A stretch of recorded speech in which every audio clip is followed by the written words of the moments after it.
ये सेंटेंस क्या लिखा है, वो भी संडे को आएगा।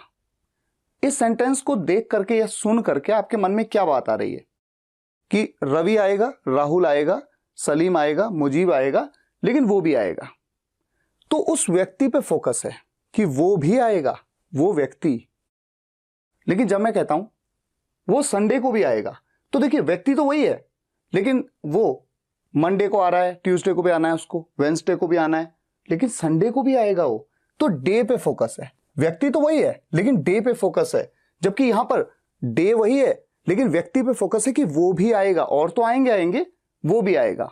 तो भले ही आपने कंजंक्शंस की वीडियो में ये देखा था कि भी के लिए also, too, as well, even, either, इन सभी का यूज कर सकते हैं भी के सेंस में, ये आप जानते हैं।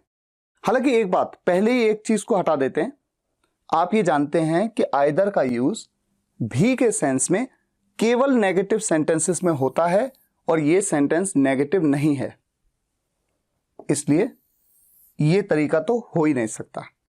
अब जरा सेंटेंस को देखिए, वो भी संडे को आएगा, he will also come on Sunday. ये बेस्ट लग रहा है और ये बेस्ट है। जब हम कहते हैं ना he will come on Sunday too, तो उस डे को बता रहा है कि संडे को भी, तो है तो ये भी। लेकिन इस सेंस में, इस सेंटेंस के इस बात को कहने के अंदाज में फर्क है। जब मैं कहता हूं he will come on Sunday too, तो संडे टू का तो मतलब क्या बन रहा है कि वो संडे को भी आएगा।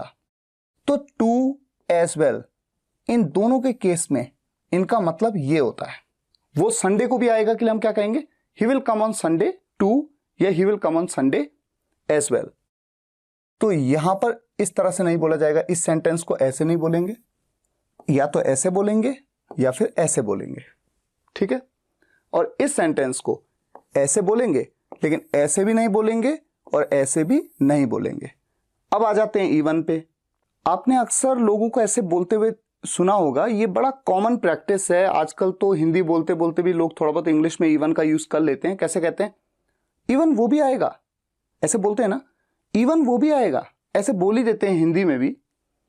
तो even he will come on Sunday, तो फोकस इवन का ही पे है, तो वो भी संडे को आएगा, even he will come on Sunday. तो ये सेंटेंस बिल्कुल सही है, इस तरह से इस सेंटेंस को बोला जाएगा। लेकिन इस तरह से कि वो संडे को भी आएगा, ऐसे में even he will come on Sunday, ये सेंटेंस का तरीका इसके लिए फिट नहीं है।